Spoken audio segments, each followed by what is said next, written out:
What is the worst casting decision in the history of film or TV? The fake baby on American Sniper. John Wayne as Genghis Khan and the Conqueror. The fact that Willem Dafoe has never played the Joker is a travesty. Remember that movie where Josh Peck and Chris Hemsworth were supposed to be brothers? Edit. Typo. Didn't actually end up getting cast, but Nicolas Cage was almost cast as Aragorn in Peter Jackson's Lord of the Rings. Can you imagine? Imagine this. It's the mid-80s. You're making a badass action movie about an immortal Scottish warrior who has spent 4 centuries defeating others of his kind in single combat. You sign Sean Connery, and cast him as a ducking Egyptian pretending to be a Spaniard. Then cast Christopher Lambert as the ducking Highlander. Mickey Rooney as MR, Unashi in Breakfast at Tiffany's.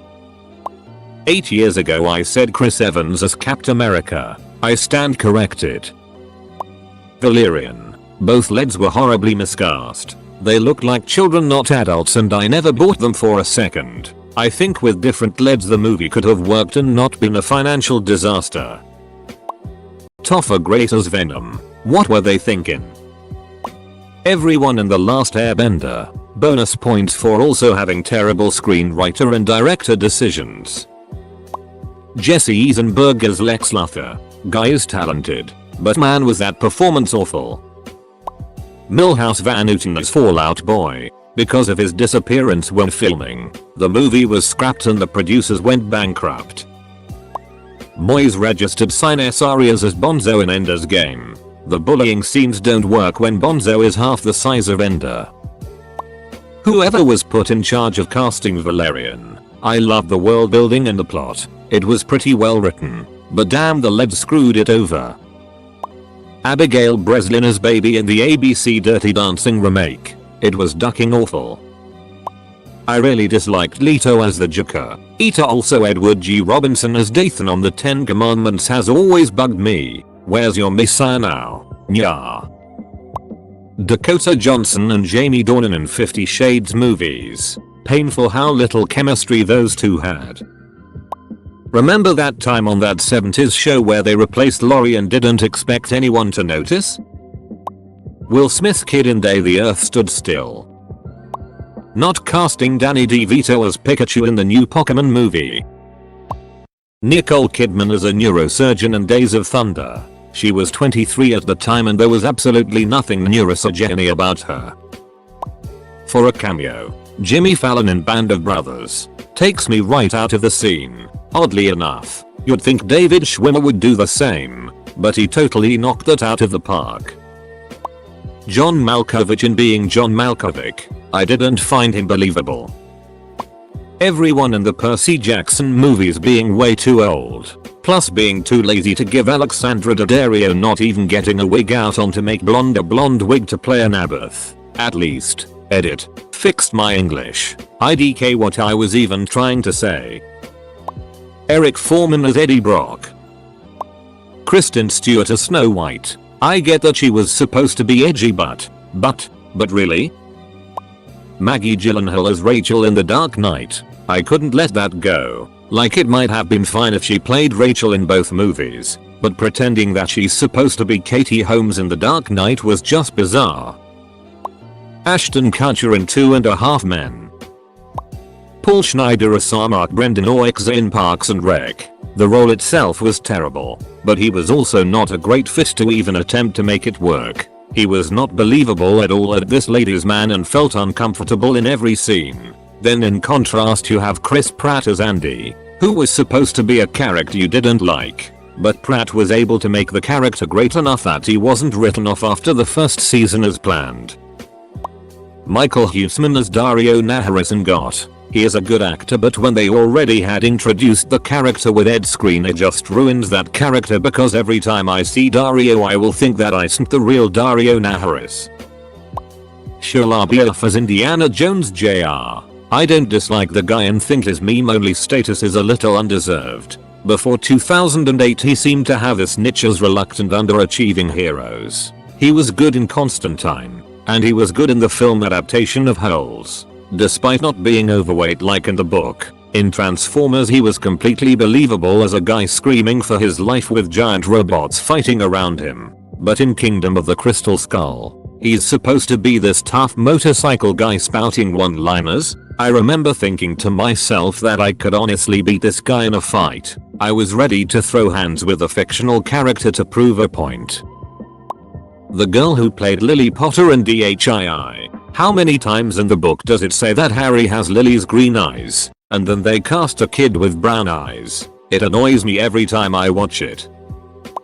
Tom Cruise in the recent Mummy. Sad that he killed that franchise. I really enjoyed Russell Crowe's Dr. Jekyll and Mr. Hyde. Marky Mark in The Happening. Jai Courtney as Kyle Reese. Jason Clarke as John Connor. Emilia Clarke as Sarah Connor. Matt Smith as whatever the hell that was supposed to be. Let's just draw a big line through Genesis, shall we? Cameron Diaz and Gangs of New York and Heather Graham in From Hell were both bad and distracting. Mary Corleone in The Godfather Part 3. Ducking cringe. Didn't read every comment, but has anyone said Cameron Diaz, Gangs of New York? Because that should be number 1. Sylvester Stallone as Judge Dredd. Carl Urban is the perfect casting as Judge Dredd, however. How someone thought Nicolas Cage was going to be a good Ghost Rider, and how come it actually wasn't that bad? George Clooney as Batman. The nipples. Shailene Woodley and Ansel Elgort being siblings in one movie and lovers in the next. Natalie Portman in Thor. Seriously, she and Chris has no chemistry whatsoever, and I don't understand the studio's decision to cast big name to a small role like that. Kat Dennings could do the work too. Rupert Everett as Dr. Claw. People complain about Matthew Broderick, but I can at least see why he was cast. His bumbling, over-the-top doofus shtick could have worked for Inspector Gadget. I mean, it didn't dart, but it could have. I get what they were going for, but Dr. Claw, one of the greatest children's villains of recent times, as a flamboyant gay fashion designer type. Dukes of Hazzard when they traded in Bo and Luke for their cousins Coy and Vance. Londoners have never forgiven Dee Van Dyke for his Cockney accent in Mary Poppins. 50 years is a long time to bear a grudge. Forgive him for the sequel this December. Sean Connery, the Scottish actor, as the token-only Spaniard character in The Highlander, a movie set primarily in Scotland. Edit. I guess I've been using the word token wrong. Logan Lerman as Percy Jackson. Ike. He was 17 when filming the first movie, where Percy was supposed to be 12. Casting was part of the reason that the movie was terrible compared to the books. Emma Watson as Belle. I adore her as a humanitarian and an actress, but just no. Finn Jones as Iron Fist in Netflix series. I don't know if it's his acting or the scenario, but something about him really suck in that series. So here is the consensus so far. 1. Genghis Khan as Bruce Wayne. 2. Mickey Rooney as MR. Hiroshima in Breakfast in Tiffany. 3. 15,000 pixels on George Lucas's mainframe as Jar Jar Binks. 4. Eric Foreman as Eddie Brock in Win a Date with Tad Hamilton. 5. Jake Gyllenhaal as Katie Holmes in The Dark Knight. Update. 6. Tom Cruise as Jack Reacher, because in the book Jack Reacher is not in the closet. Update 2. 7. Ryan Reynolds as Det. Pikachu in Homicide. Life in Saffron City. Update 3. 8. Michael Gambon as Richard Harris who won't croak before we milk the last 5 books out. Jesse Eisenberg as Lex. Geez, that was hard to watch. I was going to say Denise Richards as a nuclear scientist. Anything with Will Smith's children. Tom Cruise as Jack Reacher. In the books Reacher was over 6 feet tall, a 250-pound badass. Tom Cruise, not so much. Totally ruined the mental image I had from reading the books. Lindsay Lohan as Elizabeth Taylor. Just why? How has nobody said Guy Pearce as Peter Wayland in Prometheus? Should we hire an old actor? Duck no. Let's just hire a young guy and put the worst makeup imaginable on him instead.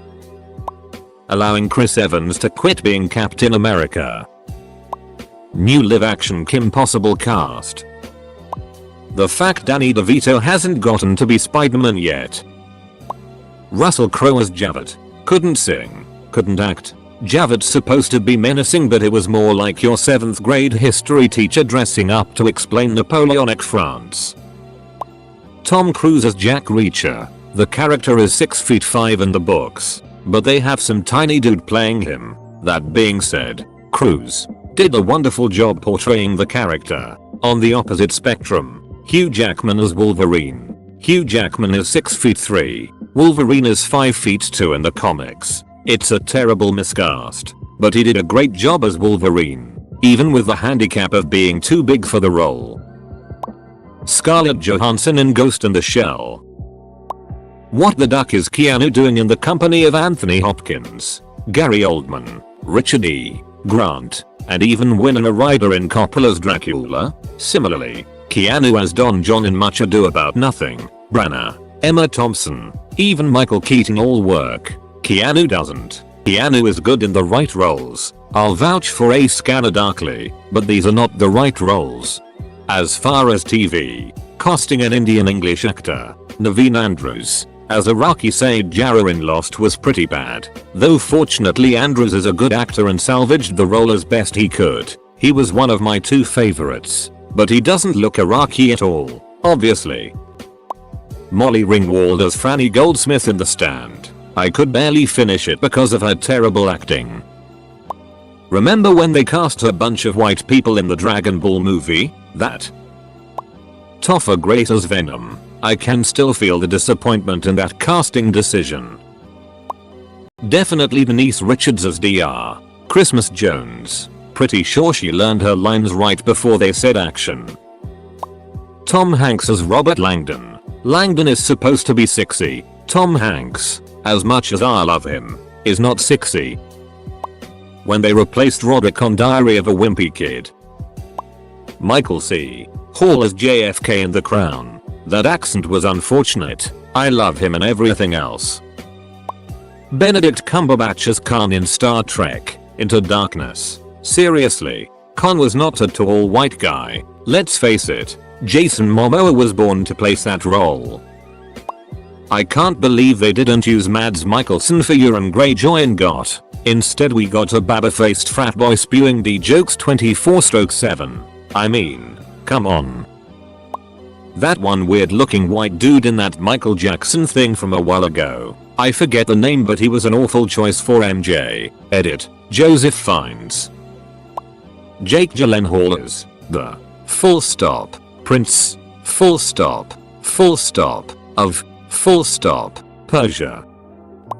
The guy that replaced Dario Naharis on Game of Thrones. The first guy was so exotic looking. He looked like he came from a different part of the Seven Kingdoms. The second guy was so generic looking. He looked like Jon Snow or Robb Stark. Not the actor's fault, but it was such a bummer. Both Winona Ryder and Keanu Reeves in Dracula. Without them that film would have had a real shot at becoming a true horror masterpiece. Don't know what was up with them in that one BTW. They're not usually horrible actors. Winona was fantastic in Stranger Things. Gary Oldman in Tiptoes. Gary Oldman is awesome, but he can't save this movie, and you know he really tried, but he's just not a midget. Brett Favre as Brett Favre in There's Something About Mary. Donald Trump when he played Sloth in The Goonies. Gangs of New York, one of the most amazing casts to ever share the screen, acting under one of the greatest directors to ever wear the title, and Cameron Diaz.